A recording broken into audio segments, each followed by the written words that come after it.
good evening, and welcome to another episode of Moen After Dark here on the College Football Mafia Network. I am, of course, Moen, my co-host, Rock and Rant. How you doing, Rock? I'm good. Nothing going on in the world at all. Yeah, really boring day in terms of college football if you're, a fan of the sport. We really don't have anything to talk about. We just wanted to say hello and get out of here and goodbye and everything else. We'll go watch some repeat Olympics just to soak it all in again. Yeah, why not? Why not? So obviously, big news of the day is Michigan receiving a draft of their notice of allegations. It's only a draft. Things can be added, things can be removed. Pretty heavy stuff. We don't know any penalties yet. But it got me thinking of the overall topic about competitiveness in college athletics and how far are we willing to go to win. Right.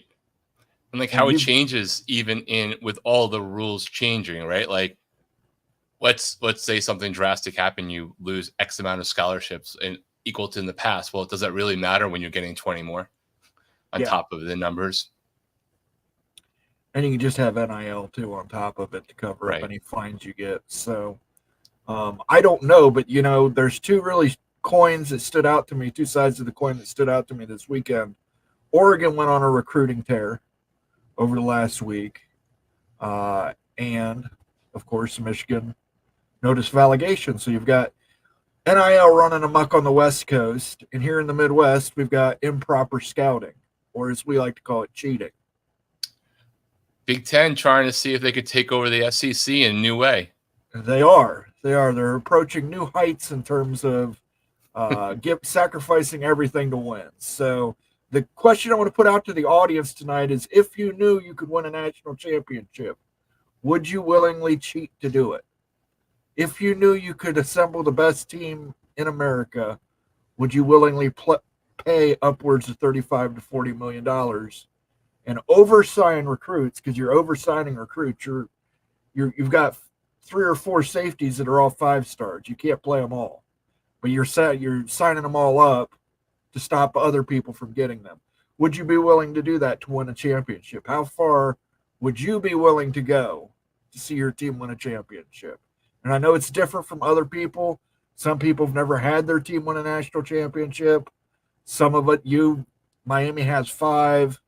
Ohio State has 8. I mean, so it's a little different from us. It's expected. Are we willing to go on that branch out there and do that? I don't know. But we're going to start off. I want you guys to think about that question. And I'm going to start off with this article from ESPN real quick. And we're going to let me see if I can improve this at all. Zoom. Enhance. I'll read the article about Sharon Moore and everything that did it, and we will go from there. Because I don't want you hearing this just coming from me, because if it just comes from me, it's an Ohio State fan and sour grapes. I'm just going to report what ESPN's reporting, and that's it. All right. Might help if I did that. There we go. New Michigan head coach Sharon Moore is one of 7 members from the 2023 football program accused of violating NCAA rules in a draft of the NCAA's notice of allegations obtained by ESPN. The draft, which could be subject to change, states Moore could face a show cause penalty and possibly a suspension for allegedly deleting a thread of 52 text messages with former Michigan staffer Connor Stallions in October 2023, on the same day that media reports revealed Stallions was leading an effort to capture the play calling signals of future opponents. That's bad. I don't know what's worse, deleting texts thinking that's going to save you, or not knowing that there's texts on the other side unless you've used an encrypted app that lets you delete them from both sides, or that even then, if they really want to get you, they still can do it. Like the minute anything you send goes out, period, in 2024 on the internet or on your phone, you should assume it could come boomeranging it back in some way, where they just video screen the texts, right? So they didn't have a screenshot go off. So you almost deserve a penalty and show cause for being dumb. Yeah, it's bad that the day of you delete 52 text messages. That shows you have something to hide. Right. And I bet you we see them. This will be one of those things, if we actually ever see, that they will seem like kind of bad, but the deletion will probably wind up being worse than what was probably in them. Right. Or they've hired him specifically when they could have gone out and spent more money to like ride the wave. And if he succeeds, great. But if not, they have like an amazing reason to move on and clean everything out once this gets through whatever it's going to go through. Well, you would have to think the University of Michigan knew about these text messages before they hired him. You would think. You would think. But then again, I don't think we ever will go broke assuming that college administrators on down and conference commissioners of some types can, completely blow the most obvious investigations. Let's continue on here. The draft states that the texts were later recovered via device imaging and Moore subsequently produced them to enforcement staff. Moore is accused of committing a level 2 violation according to the draft. Moore, who took over the Wolverines head coach in January after serving as their OC for several seasons, is considered a potential repeat violator by the NCAA because in August 2023, he negotiated a resolution to claims that he had contacted recruits during a COVID-19 recruiting dead period. The new allegations against Moore are part of the long-anticipated notice of allegations related to Stallions' off-campus scouting operations. Here's where it gets real juicy. Former Michigan staff members Jim Harbaugh, Chris Partridge, Denard Robinson, and Connor Stallions are also accused of committing Level 1 violations, the most serious category in the NCAA's enforcement process. The school also faces a Level 1 violation charge, according to the draft, because of its pattern of non-compliance within the football program and institutional efforts to hinder or thwart the NCAA's investigation. Former coaches Jesse Minter and Steve Klinkscale are also accused of recruiting violations unrelated to the Connor Stallions situation in the draft. A spokesman for Michigan football told ESPN, our athletic department and the university continue to cooperate with the NCAA regarding our ongoing investigation. We do not have an update to share regarding the status at this time. Harbaugh, who left Michigan to coach the Los Angeles Chargers after leading the Wolverines to a national title, is accused of not cooperating because he denied the NCAA's request to view relevant messages and phone records from his personal cell phone. The draft says Harbaugh could face a show cause restriction if he ever opts to return to college sports. I got news for you. He's never coming back to college sports. Not a chance. No chance in hell. The Big Ten suspended Harbaugh for the final 3 games of the 2023 regular season as punishment for Michigan violating the conference's sportsmanship policy in relation to the impermissible scouting operation that was run by Stallions. The draft of allegations does not provide any evidence that Harbaugh was involved in Stallions' operation or that he knew it was going on. The draft states Harbaugh failed to actively look for or evaluate red flags.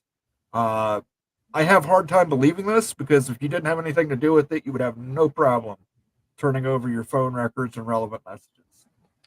Absolutely. Even if you're skeptical about the administration of investigations from the NCAA, which you have a fair excuse for doing that based off of their past history, if you were really clean, there's no way you wouldn't just absolve yourself and not go through all the grief that's going to come and damage to your reputation, even if you knew you were going to be making an exit to the NFL either that season or shortly thereafter. Yeah, it's not the act of an innocent man. Stallions resigned in early November following a week of public reports detailing his scheme of purchasing tickets to games around the country and directing a network of individuals to video the sidelines in an effort to decode their play calling signals. The NCAA's draft obtained by ESPN states that investigators used ticket information, film, photographs, and interviews to determine that Stallions had impermissibly scouted at least 13 future Michigan opponents on at least 58 occasions between 2021 and 2023. He directed others to scout some opponents multiple times, including one team that they scouted 7 different times in 2022, according to the draft. The investigators also alleged that multiple team interns and at least one other full-time team employee knew about the scheme and participated in it. The draft says that Stallions led those individuals to believe that what they were doing was not against the rules.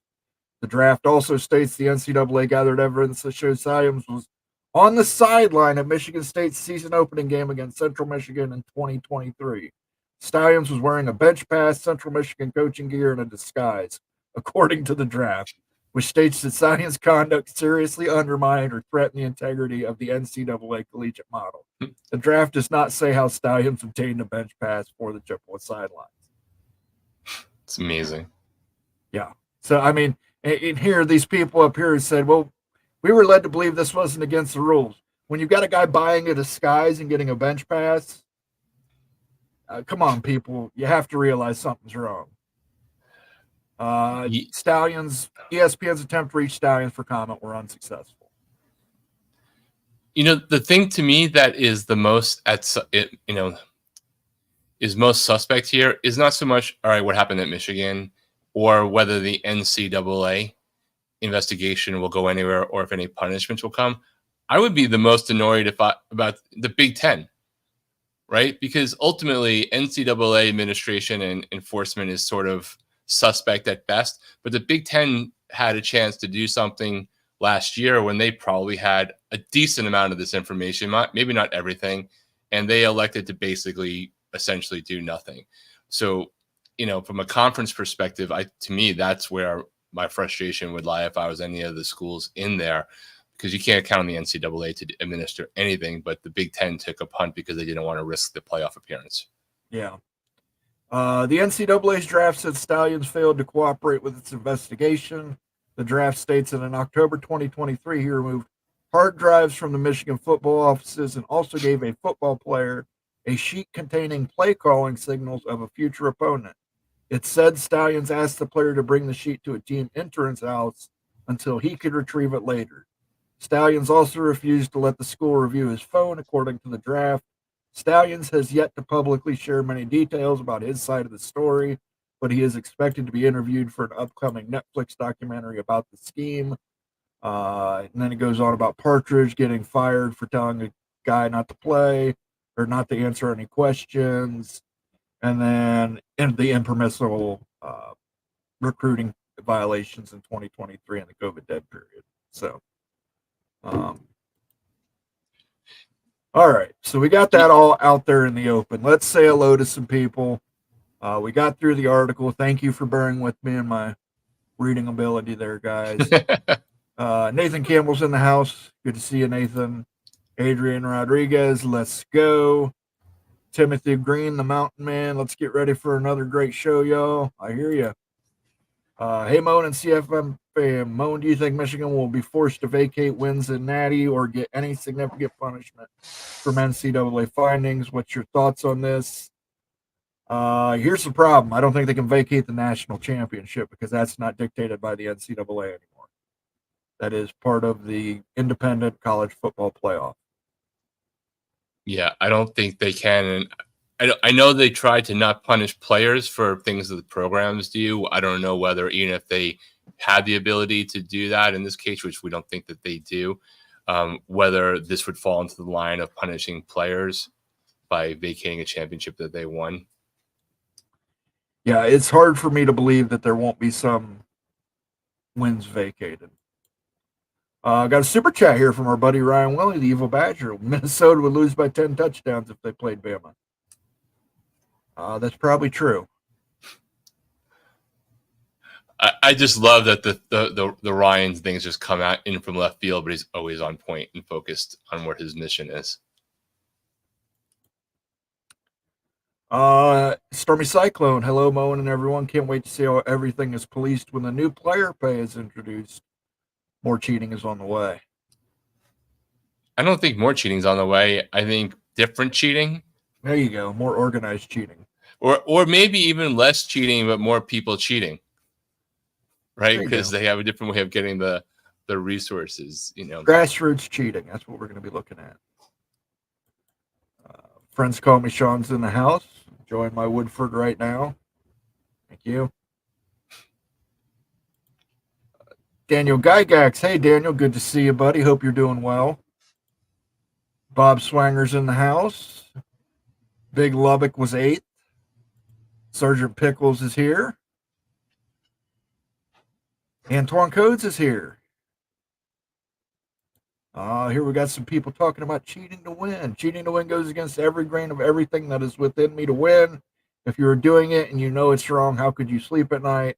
And please don't say because of the money. So there's Timothy Green, a Mountaineers fan, saying that he would prefer not to cheat to win.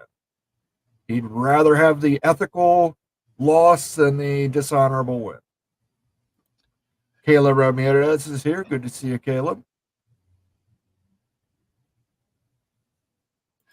Antoine Coates says ASU won't do it. They don't even know how to cheat without getting caught.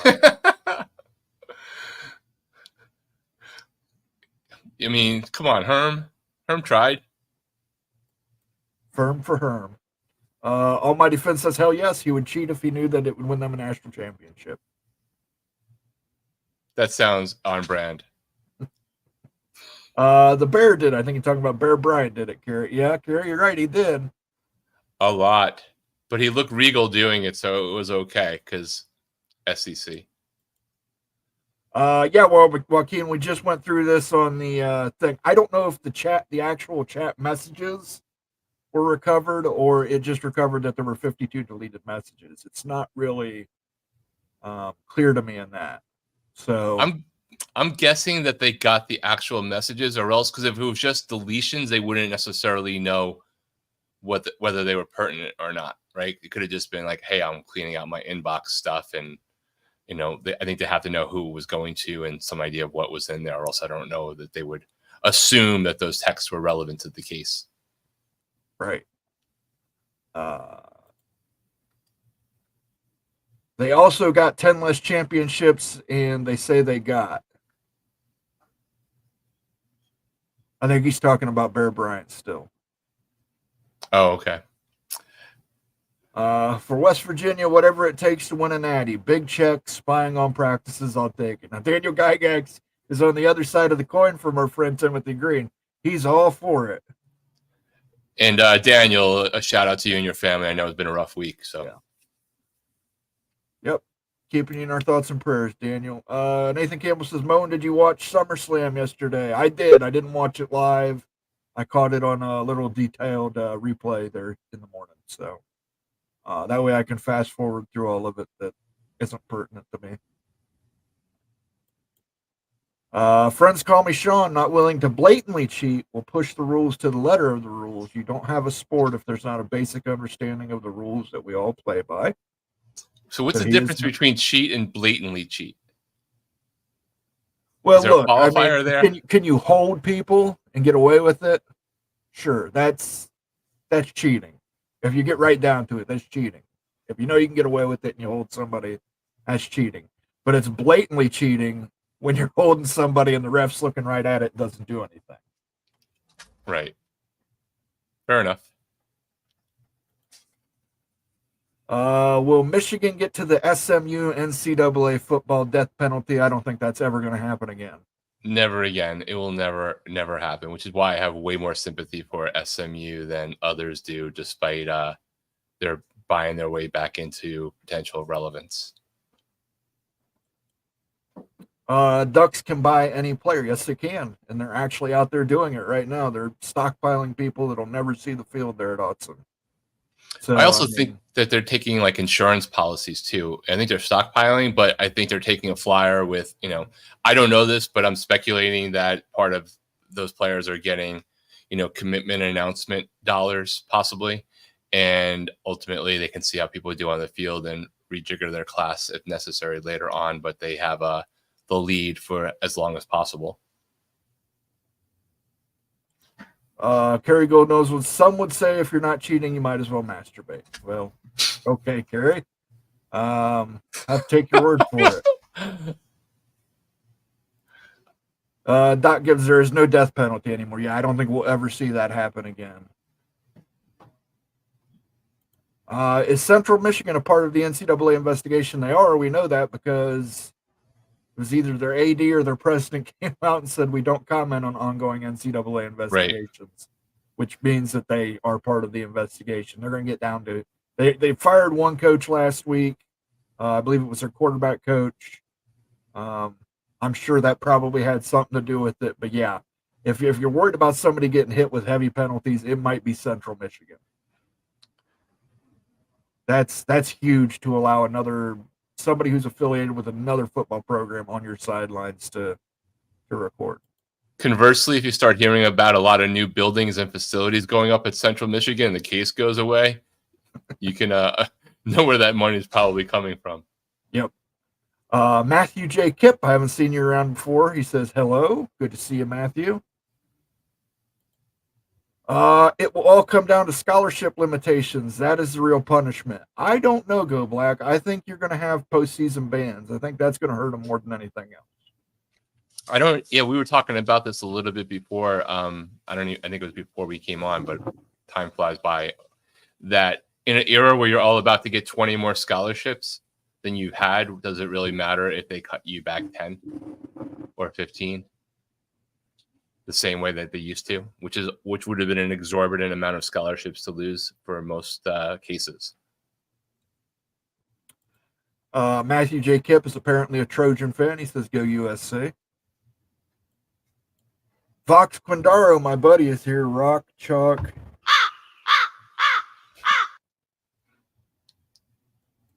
Tronsky says, everyone tries to get an advantage. It's just Michigan got caught. It's not that just Michigan got caught, buddy. They got caught cheating, and then they got caught covering it up.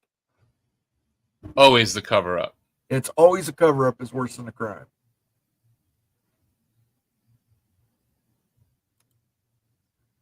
Just checked out your title, Loyola, Michigan cheating joke, get rid of the truer, corrupt NCAA.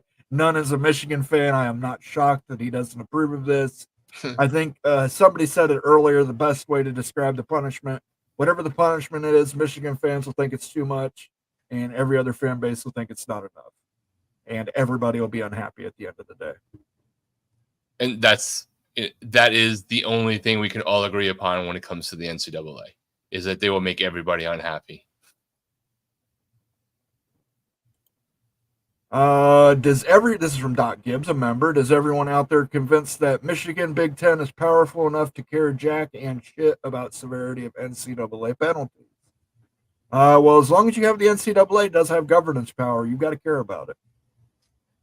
Yeah, I would be more concerned that Big Ten did nothing about it relatively, because ultimately, the NCAA may or may not go away when it comes to college football and the P4, the P2, the Super Conference down the road. But the Big Ten is definitely also has a jurisdiction over what they could have done for Michigan, both back then, but also now. I do think it's pretty interesting that, it might have just been the course of the investigation and starting to come out, but it's one of those things you'd think they would have tried to get things a little bit faster, so it would have wrapped up sooner, as opposed to like 3 weeks or 2 weeks, depending upon when the news comes out, before the season starts, distraction-wise. Utah will go 11-1. I think not that is a prediction. Very possible prediction.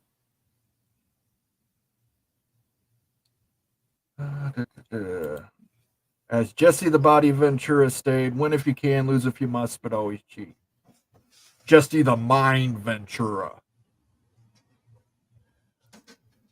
Well, I mean, does it matter in wrestling? Either way. I ain't got time to bleed. Favorite Jesse Ventura film role? Rock and Rant. Let's go. Oh, it's definitely Predator. Oh.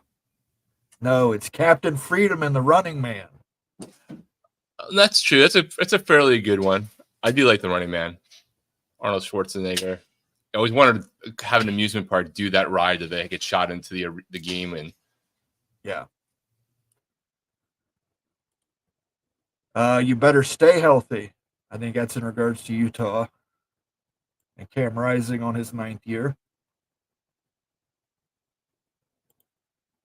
Kerry Go knows we can't let the NCAA make that power grab that they so desperately need.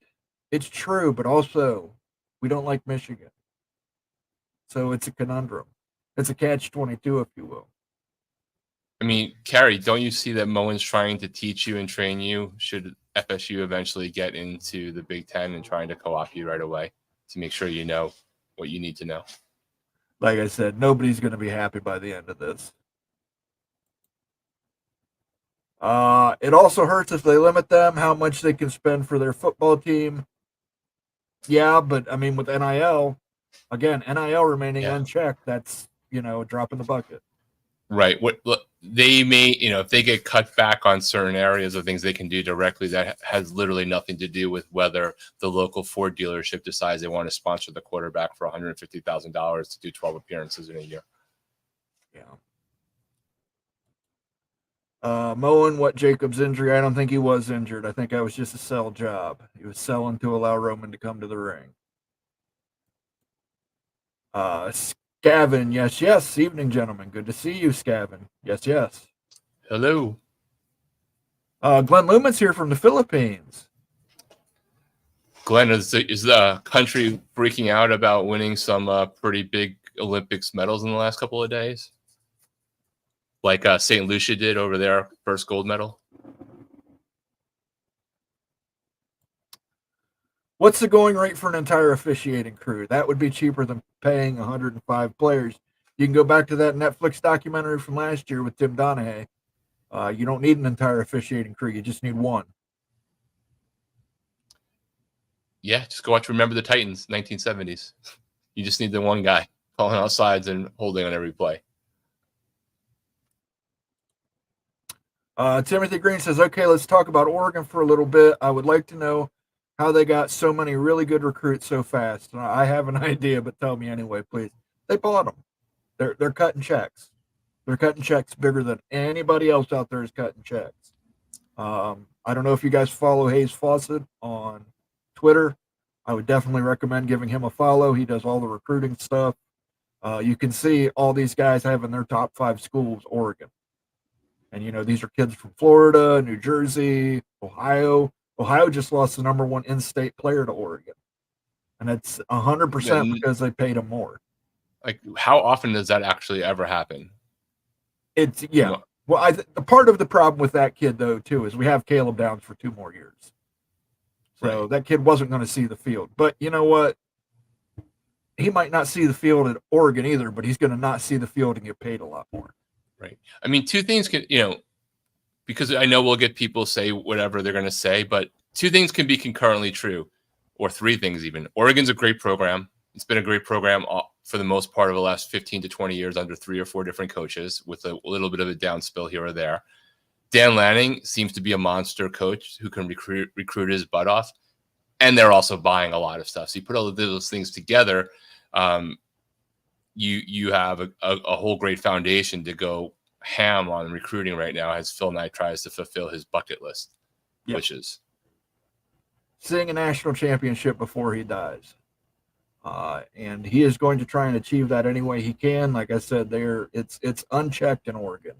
And I'm not saying that like Ohio's little sisters of the poor. We've got a $20 million plus payroll ourselves. But Oregon's probably approaching 30 to 35 million at this point.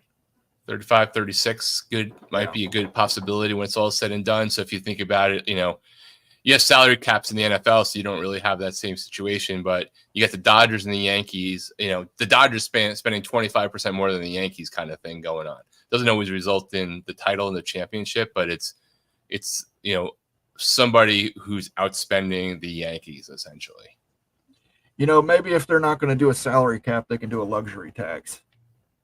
And these teams that spend that much on NIL, they just luxury tax them and give that to smaller schools.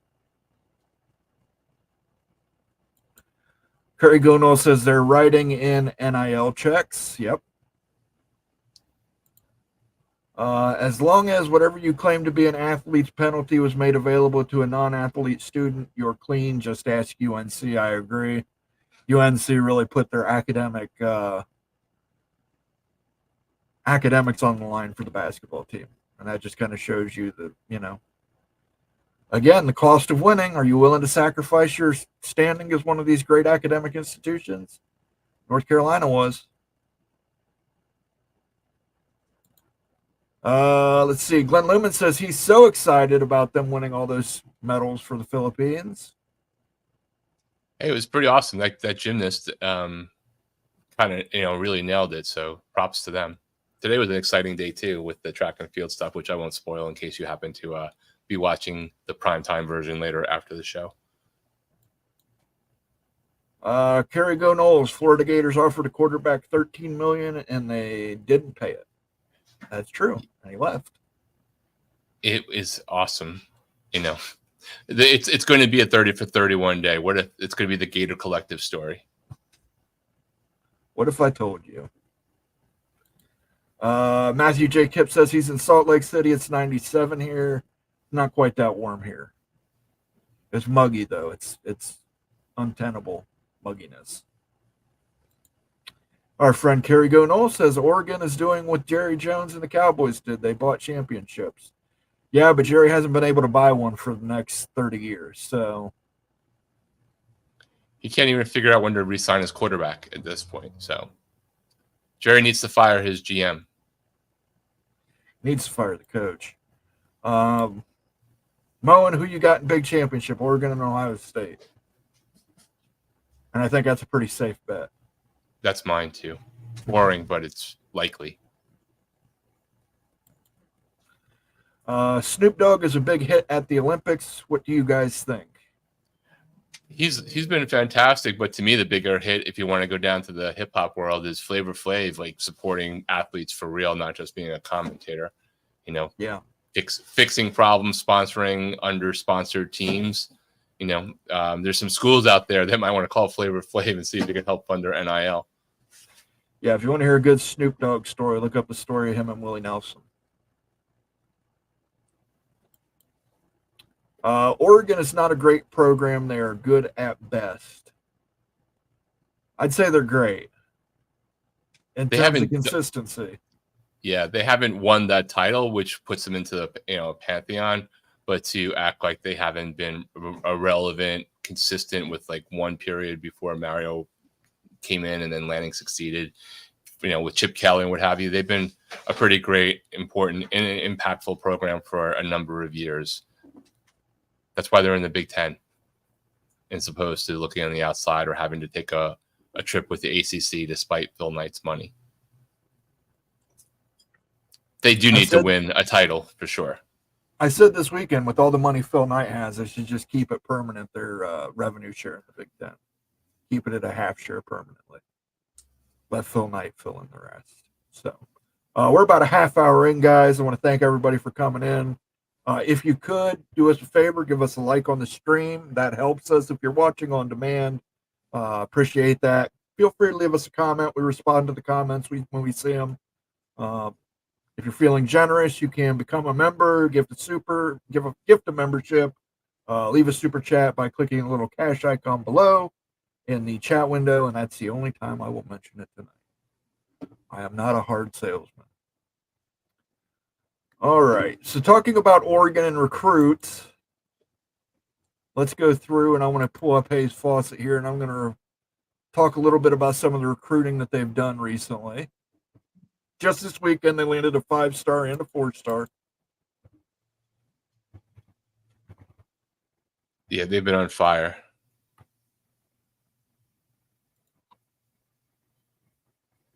Hayes Fawcett, and that's at Hayes Fawcett. I'm going to put his tag here in the chat real quick. If you guys aren't following him, make sure you follow him. He's got the best in terms of recruiting. Yeah, and even if you're not, gung ho on recruiting, if you just follow his feed on Twitter, X, whatever, it'll just give you a good idea what the trends are going on and who's in contention, and give you a feel without having to go into the wormhole that recruiting can be along the same lines of realignment conversations. Let's start off here with 5-star edge Zion Ali. He's the #1 edge in the 2026 class, down to 5 schools.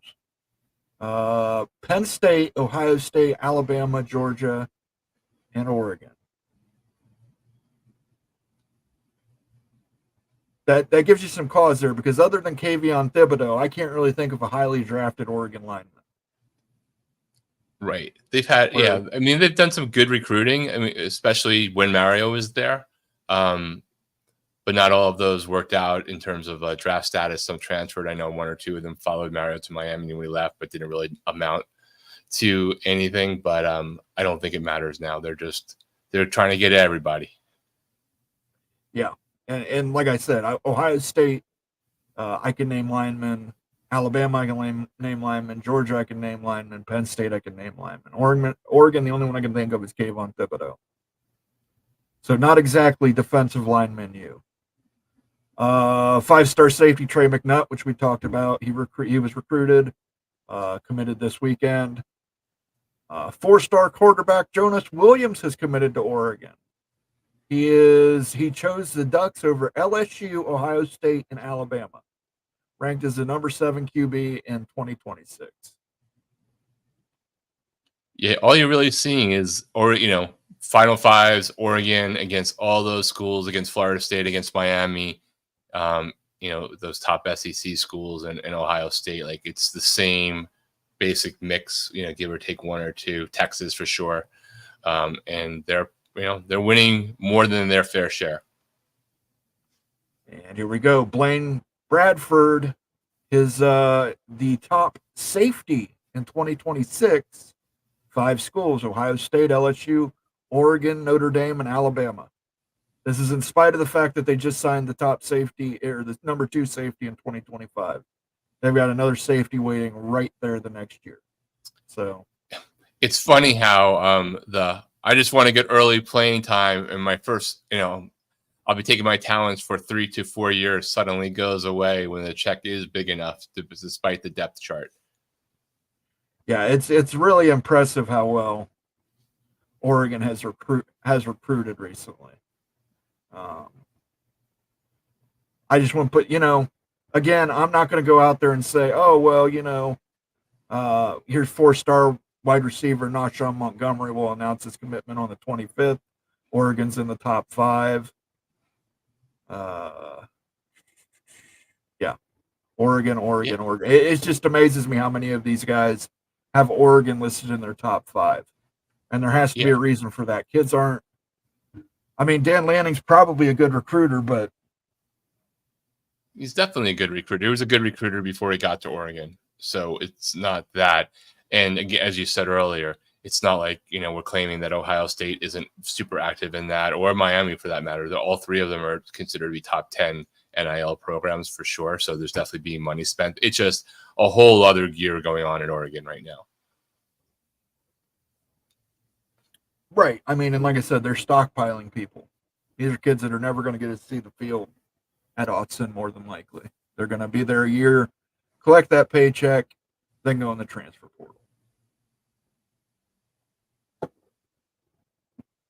So, and again, I'm not saying this, I'm saying this to the detriment of my own team. I think there has to be caps and regulations on NIL.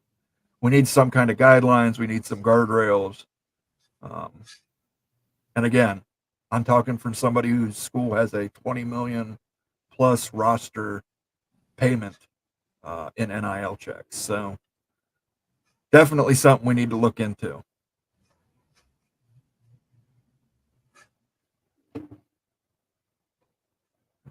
We do have a Ducks fan in the house, so they're defending their turn. Good.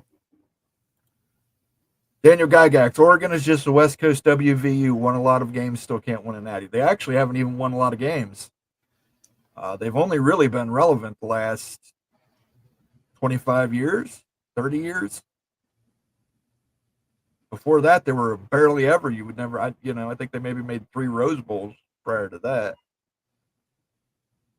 Yeah, the overall history isn't there, but there's always new schools coming into the mix, right? That's been the history, that there are people who ascend into, whether you want to call them the blue bloods or the top program, whatever definition you want, and they definitely have made their mark. And we can complain, or people can complain that they got Phil Knight money, but every school or multiple schools have barons behind them. We just all happen to know Phil Knight because people buy their stuff and wear that stuff from a company we all know. It's a brand. You don't really go like, I bought oil from this, refinery company. Yeah, the oil baron. Without Phil Knight's help, they would be in the Pac-3 with Oregon State and Washington State. No, they'd be in the Big 12. Man, as an Oregon fan, you guys are so salty. Can't wait to beat you guys twice, maybe even 3 times this year, depending on playoff brackets. Okay. By the way, I've still got that national championship drenched in Marcus Mariota tears. Oregon was trash until the Phil Knight money. They weren't good. They were never consistent. I won't say they were trash, but they were never consistent. Oregon is a bridesmaid. They're the Buffalo Bills of college football. I hear all that, but for me, at least this moment, I had reserved the right to change before the first kickoff goes, but I actually have them winning the title this year, but ahead of all of this recruiting. So just imagine if they have that season plus the dollars plus the recruiting that Dan Lennon can do on his own. Carrigo Knowles says the coach for Oregon came from the Mike Norvell coaching tree. Yeah. Lots of different people come from different trees. He came from the Nick Saban and Kirby Smart tree as well. Friends call me Sean. Not going to be mad at Oregon. Is it NIL legal or not? It is. Rock on until rules change. I agree with you. But I think you need to have a rule change. At some point, you need to have some kind of guidelines to keep. I just don't think it's fair to the kids. Oregon doesn't seem to develop players at a high tick. I said Kayvon Thibodeau was pretty decent in the NFL. I know he had that injury his first season, but he turned out to be pretty decent. A couple interior defensive linemen. I'm trying to think of who the best Oregon guy is in the NFL. That's a good question. Anyone want to look it up, see some of the more current players? Because I don't have one. Somebody have to tell me because I can't think of it. I can think of, like the best Ohio State player in the NFL is clearly Nick Bosa. Jimmy Lee Baker says, y'all are happy DeBoer came to Bama, so he ain't kicking y'all's ass every time. We shall see what happens there. I think he's going to be fine. He might have a little bit of a drop off, but I don't think he doesn't seem like the coach that's going to blow the foundation. But anyone who thinks that he's going to come in and be Nick Saban, who's the greatest coach of all time in the first couple of years, that's equally drinking Kool-Aid of a crazy type. Ducks fan 1, University of Oregon plus University of Nike equals forever and ever. Live with it. In all caps. He really wanted to get that point across. Swoosh is both the sound the Nike makes and the sound that not having any national titles in football makes. Damn.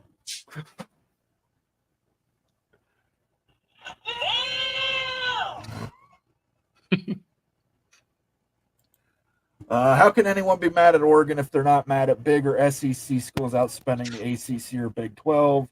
The ACC or Big 12 outspending the G5s. Again, I think my point is I think we need to have some kind of guardrails or some kind of something to set expectations.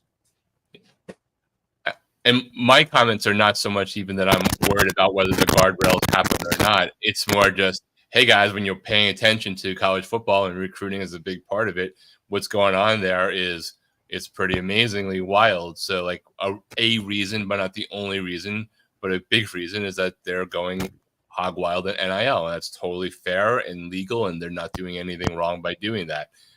Everyone would take Phil Knight as their booster if they could. Oh, absolutely. Kerry Go Knowles at Almighty Finn. Florida State Mark Norvell is where the Oregon coach came from. Oregon is a great program. Nike money helps it, but it's not the only reason. It's the main reason. It's a big reason for sure. Come This new era for Oregon, they're recruiting top 5 every year now that landing is here. They are great at developing talent once they get there, and we only just beginning. Again, John, name me the best Oregon player in the NFL, because I can't think of one off the top of my head. Thibodeau is the only one I can really think of. Well, I mean, Justin. Oh, you're talking about Bo Nix? No, quarterback of the Chargers. Oh, Justin Herbert. Yeah. Yeah. I guess. Yeah. There you go. If NIL cap is implemented, what's to stop SEC school going back to leaving duffel bags of cash in recruits' hotel rooms again? That's always going to happen. That's still happening. Yeah. Even without NIL, that's still happening. That's why you had impermissible benefits to the Kentucky players for no work jobs. They just were given the job and paid the salary for it and never showed up for it.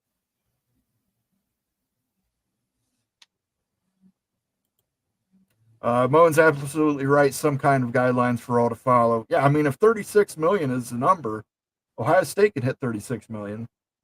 Alabama can hit 36 million. Penn State can. Michigan can. SMU can. All these schools can. I mean, but again, like there's never going to be a true cap because no one is going to limit a player's ability to monetize their own name, image, and likeness outside of the. You might be able to limit what a program can do specifically in terms of the competitive balancing there, but it's not going to change that third parties can pay players. And as long as they get past some of the theoretical restrictions that are being put in as valid NIL deals that meet the market rate, that third party money is going to be uncapped other than by the ability for somebody to fulfill the offers that are coming in. Ducks fan 1, Nike was born in University of Oregon, all caps. Even if Phil Knight passed, Nike will always be part of U of O. Stanford shares some of the claim there for Nike. Harry Go Knowles, I never liked Oregon and I never will. They act like Notre Dame with the resume of Oklahoma State. I don't get I get the potential feeling of whatever an entitlement. I don't even know between Notre Dame and Oregon, but Notre Dame is way stuffier worse. They're the ones who are above it all, kind of arrogant in my view. Oregon's like the guys who were super drunk at a party with a lot of money. The Duck is a housebroken Miami Ibis, but it could be worse. Could be Georgia Tech.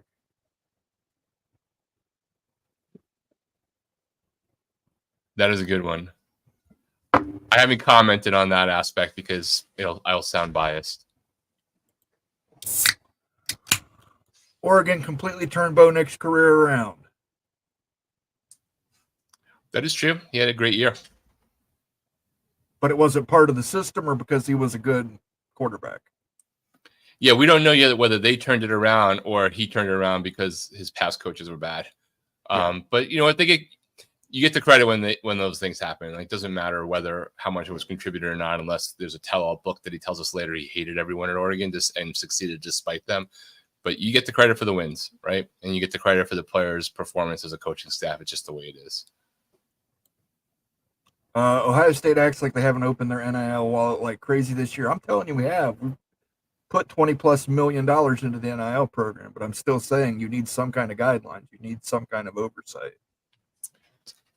There's been no part of this conversation where Moen didn't say that Ohio State is spending a lot of money. What we're talking about is that Oregon is spending another level beyond even the biggest tier 1, huge, spend a lot of money schools right now to do something that Phil Knight wants to make happen, which is completely within their rights to do. And it is having an impact on recruiting at the moment. Chris C says Congress can limit it. I wouldn't expect Congress to do anything. They can't fart without asking somebody else which way to lean.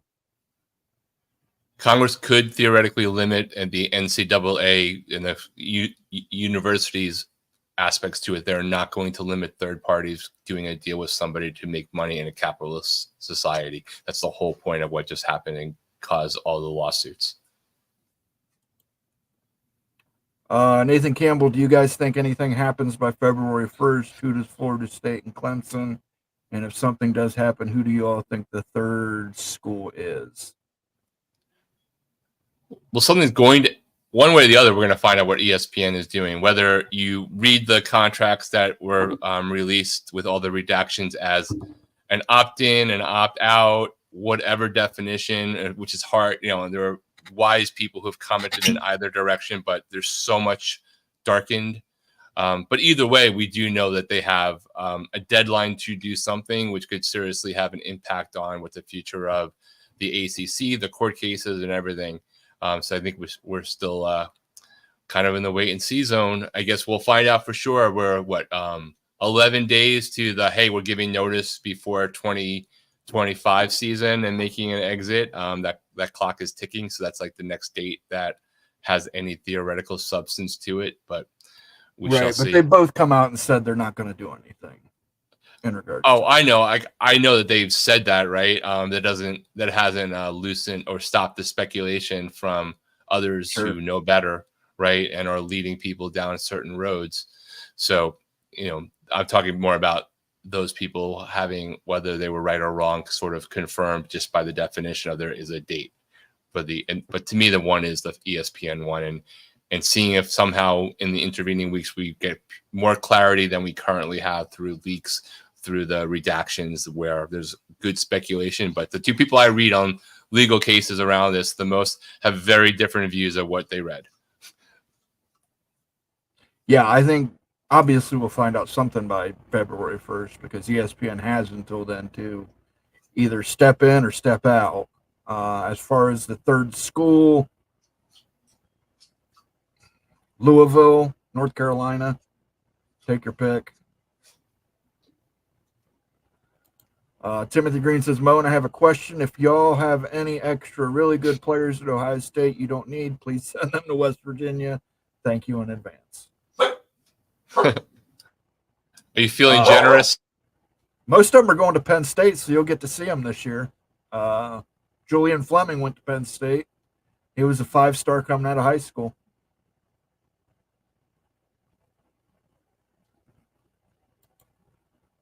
Glenn Lumen says, the problem is, do Phil kids want their money going to Oregon forever? There's a trust. There's a trust that Phil Knight has set up that will always put money into the University of Oregon. Yeah, they will always have some sort of trust or endowment for that. Like how much that is, I obviously have no idea. Yeah, trust me, if he does a lot of good things for the University of Oregon too. He built that entire research center. So maybe now they can get their research out of the gutter.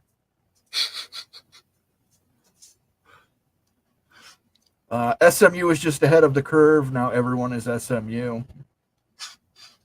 Yeah, SMU was stupid because, again, they got caught and then they tried to cover it up. Yeah, and SMU is kind of like doing the G5 version of what Oregon is doing as they enter the P4 on the recruiting side. Like they're like the little brother for Oregon on a different scale, of course. Nick Samirikov. I hope I pronounced that right. If not, I'm an asshole. Ohio State is paying players much more than Oregon does. Not recruits. We're paying established talent, not recruits. Difference. ESP is that guy engaged for 9 years going to need to either shit or get off the pot with the ACC. They could go in there right now and say we want to extend it. There's nothing saying it has to be on February 1st. They've got until February 1st. So yeah, you got to imagine the ACC is wishing that they would announce something because they would just put the leverage more in their court. But ultimately, if you're ESPN, there's I don't know that there's any reason, because it's a win-win. You either keep the contract going and you extend it and you let the ACC and their members keep fighting it out. You see how things go, decide not to. Like, there's no reason for them, even as a good partner, as a selfish partner, waiting till the last second to make a decision where you don't have anyone else to compete with is probably the wisest decision. But we'll see. All right, guys, we're going to start a poll here in the chat. I want to get your opinion on what you think the punishment is going to be for Michigan.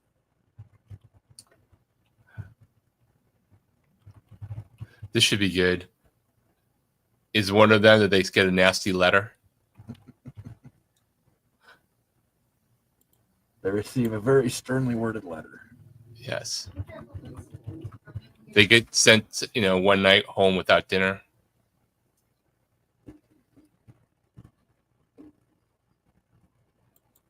Oregon always recruited well, even before the NIL existed. Well, that they were doing it under the table then, just like all of us were.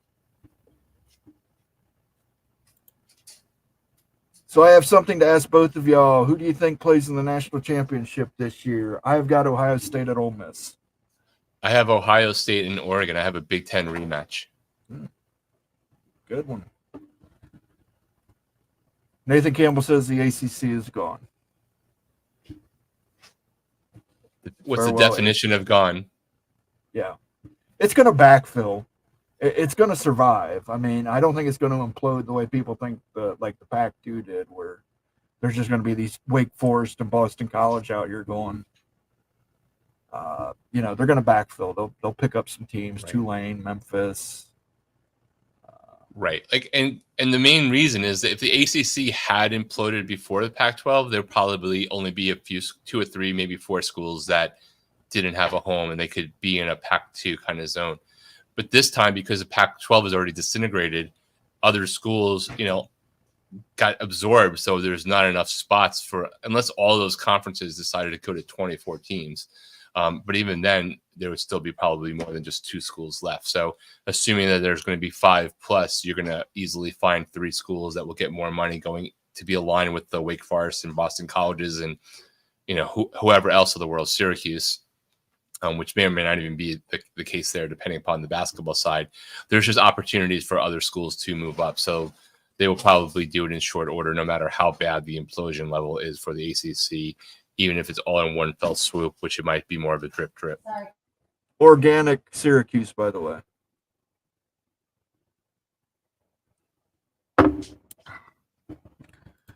John Wallen, this whole Oregon has an unlimited NIL nonsense is coming from one comment from Rick Neuheisel. The fact is, none of us know what they have been offering these recruits in real time. Okay, sure. Sounds great. You don't think that... Oh, my God. We need to do more recruiting on the College Football Mafia Network. That's not how it works, guys. The agents that are there with those players, they're talking to the other schools. The other schools have an idea of what they're claiming. And even if you say, oh, the agent's trying to play you, people have an idea of what's going on. Do they know for sure what somebody signed? But it's like hand grenades, ballpark, you're pretty close. You don't have to hit the target to know what the money might be. And the fact that they're hitting on more of those 4- and 5-star players, it's a pretty informed guess of what that school is doing right now, and more power to them. But to act like people don't know for sure or don't have an informed judgment in an industry that they're professional on and agents who are talking to multiple schools is definitely naive. Yeah. The fact that all these recruits have Oregon in their top 5, and I'm not saying Dan Lanning's not a great recruiter. Dan Lanning's a great recruiter.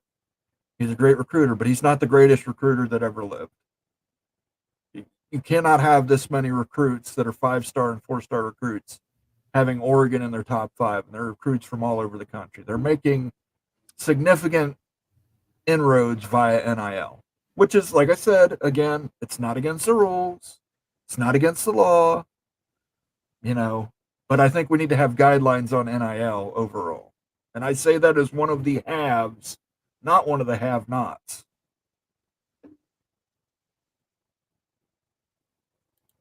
Moen, you needed to put none of the above. I don't see the NCAA doing much. Let's see.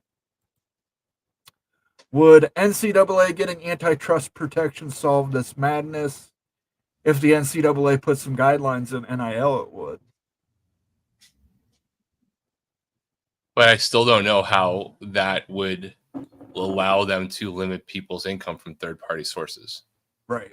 It's going to be tough. There's just I don't know. I don't know if there's a good answer. This might be a situation where there is no good answer.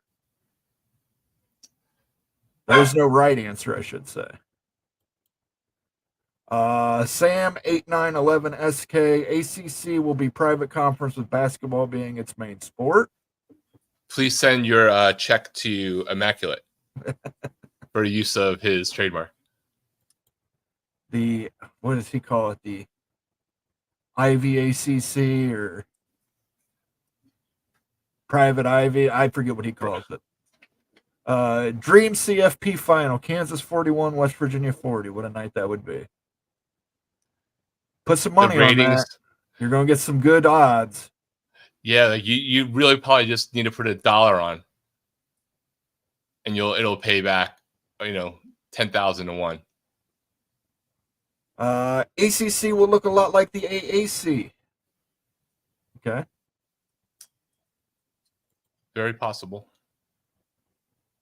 Jose says, we know Oregon paid that defensive tackle $1.8 million to get him to flip from USC. That's a lot of fucking money. I think Michigan gets a reduction in roster limits and 1 year postseason ban with a fine. Too many contradicting info with regard to the ACC. They might stick together or not. I see no way that Florida State and Clemson stick in the ACC. I really don't see that 3 or 4 others stick in the ACC, even though they might be quiet right now. Yeah, I think North Carolina and North Carolina State both have outs as well. Jose saying he told us that defensive tackle who flipped to Oregon. Just the big schools go to the Big 12, Big 10, and SEC. No, well, I want to go back to the one other comment. Conversely, we have a good idea, or people who are really in the recruiting game and the coaches have a good idea about the money paid. On the flip side, I wouldn't necessarily assume that a player telling you they got $1.8 million is true either. No, but it's probably close. Oh, I don't think you got $180,000 and we'll send you a car either. But I'm just mean like if you're trying to negotiate like this, putting out a big number saying what you got and seeing if anybody else wants to come on top of it, you're giving them a number to hit, right? Unlikely. There's only a handful of schools that would do that for one player, a true freshman. Defensive tackle would be one of the ones that would do. I don't think you'll see a quarterback get that kind of money, because most of the bigger schools have learned it's better off to invest that money in certain positions and instead let a quarterback develop somewhere else and buy them when they go into the transfer portal after a year or two. We weren't going to match, so he walked. Chris E says, ACC aren't breaking up. It's cheaper for ESPN to keep ACC conference intact until Super League is formed. No Super League. John Wallen, Oregon had 2 commits flipped to other schools this week. If they were paying them an absurd amount of money, why would they have lost some commits? Because they get to keep that money. Ask Caden Proctor. He went to Iowa for $1 million, went back to Alabama, got to keep the $1 million. Some of these guys are getting money for announcements. I don't know that Oregon is. I do know other schools are. That's one of their strategies, is to try to make sure it looks like they have the momentum and they get that. And then you'll see come December that suddenly that big commitment is no longer that commitment. Right. And depending on position, Oregon might have just signed guys ahead of them in the rotation. If you're a 4-star safety and they just signed a 5-star safety, it's pretty obvious who they're going to start.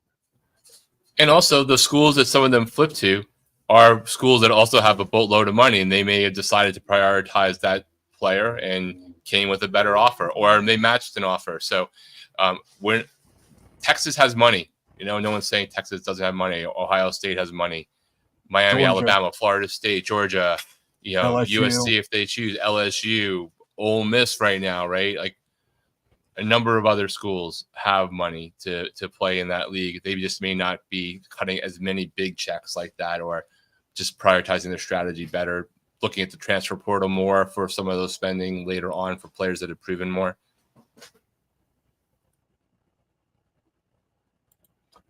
So both of you really think Phil is doing it under the tables? You guys sound like ignorant fans and hypocrites. No, I'm saying now he's doing it above the tables. Are you actually listening to a word we're saying, or just getting triggered? Because we have said they're doing everything legal at least 13 times. Somebody put the chat this video into like one of the GPT tools, do a transcript, and so many times we said he's completely doing it legal and just spending more money than other people are. So I don't know what to tell you, man. Like, that's literally not what we said.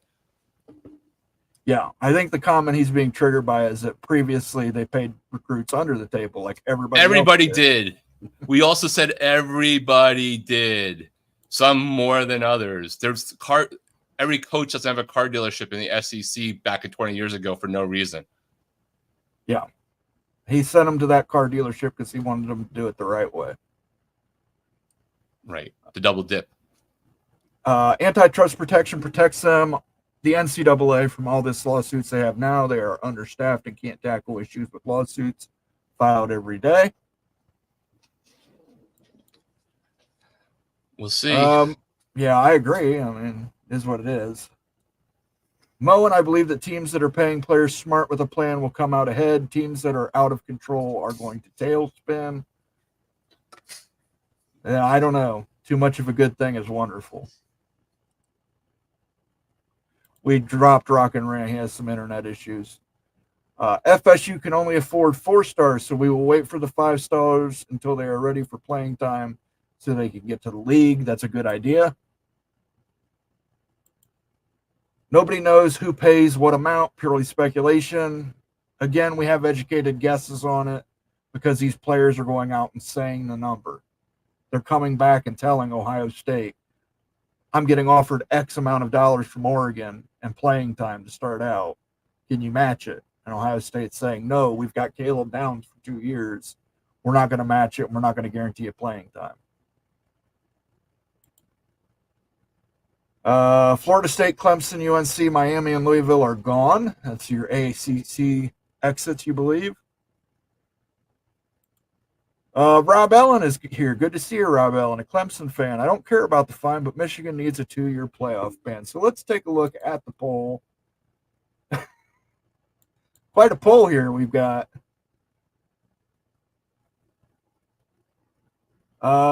penalty, scholarship losses, fines, wins at 33%. Postseason ban came at 30%. All of the above came at 27%. And wins vacated came at 8%. So pretty straightforward down and out there. You there, Rock? Yeah, I feel like Nate all of a sudden. Technically, yeah. I have no idea what's going on with my sound here, so my camera. So we'll just go with this for the moment. Yeah, we're gonna wrap up here shortly anyway. I just want to get through some of these comments. Do you think UNC, NC State end up in the same conference? Me personally, I do. I do as well. I'm waiting for the 30 for 30 about NIL money where the players go broke. The nice thing is if you go broke on NIL money, you're probably got NFL money coming right back at you. You can just look at the NFL one to see how players go broke. It'll just be that on steroids. You guys have no idea what Oregon is doing. Stop speculating. I can tell you for certain players are coming back and telling other teams what Oregon is offering them. That's the way you increase the offer. And again, nobody has any issue with it. The issue isn't Oregon necessarily. Oregon's the most rampant with it right now. We're saying there needs to be some guidelines, some fences, something put in place here to keep it from running amok. Yeah, there's literally nothing we're saying that Oregon is doing wrong. Like I wish my school was spending that kind of money too right now because they're doing it. My school above board. That kind of money.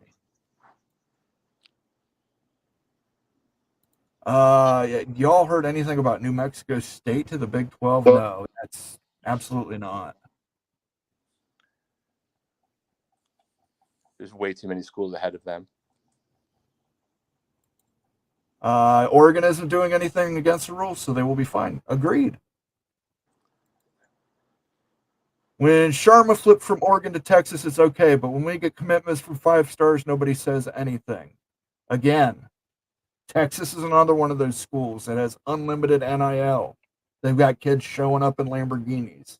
They've got Lamborghini deals waiting for kids who are 18 years old. I think we need to have guidelines in place.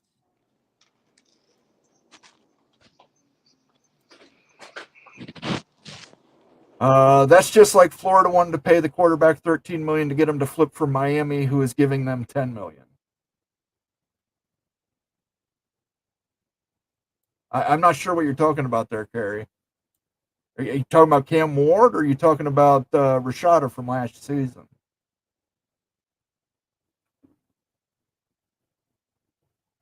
Don't forget Texas A&M has boatloads of money. You're absolutely right. Another one of those schools.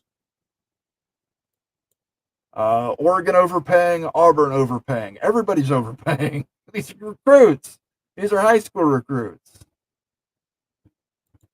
Why do you guys hate Oregon? Again, I can't stand Oregon Ducks. They just drive me nuts. I don't even hate Oregon. We're just talking about what's going on with recruiting. Moen hates Oregon. I don't. I literally just told in the same show I picked them to win the national championship. Like, I don't know. There's apparently a hearing issue. Most of these recruits are getting $5,000 just to go to visits to universities. Yeah, $5,000 plus getting merch and all this other stuff. So they hate Oregon because they are starting to miss on some top recruits in their own backyard. Oregon has to recruit nationally, as the talent out of the state of Oregon is not great. I don't care. I've got Caleb Downs for 2 years. You can have McNutt. I got to prove a commodity. Here's the funny thing. I came into this show not hating Oregon at all. I can't promise that I'm not about to go out of the show not liking Oregon. Moen was already there because he had a reason with them coming into the Big Ten and being a chief competitor for Ohio State. I was just having a conversation about what's going on in college football and recruiting and not talking about a realignment. But I'm figuring out why maybe there's a reason to jump on that boat. Kids everywhere are telling coaches what other schools are offering. It's not just schools that are offering big checks. True. Everybody knows it. Kids are chasing money at all levels. 3-star kids are looking for the most money they can get to. Absolutely. Hashtag America.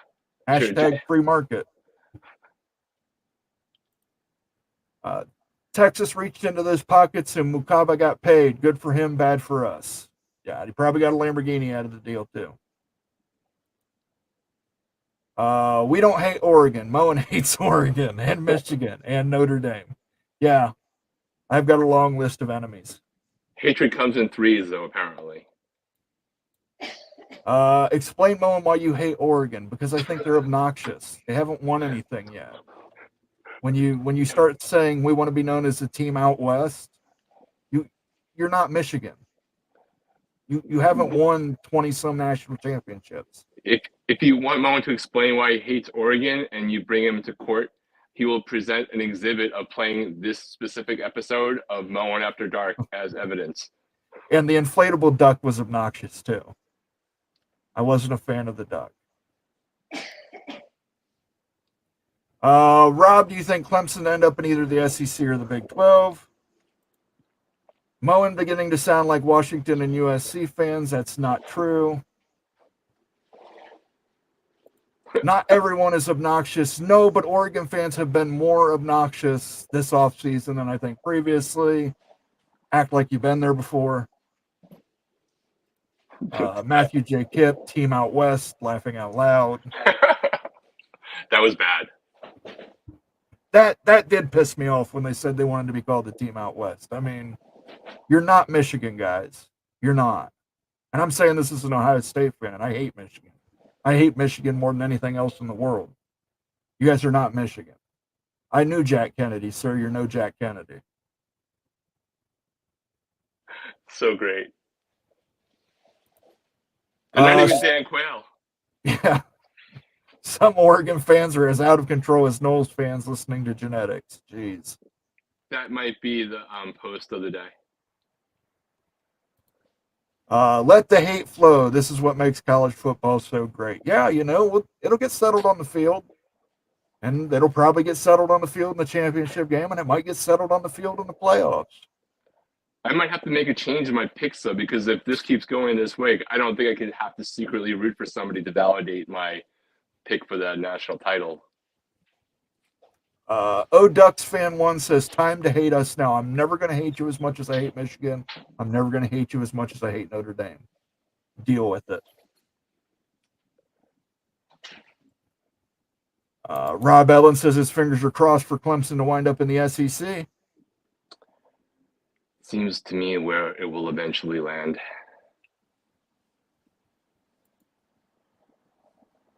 I think I see a new rivalry game for Ohio State and Oregon to play each other to hell with the team up north. This is going to get good. Never, never, never. Never, never, never. The double O obnoxious bowl. There you go. There's only enough room for one obnoxious fan base in this conference.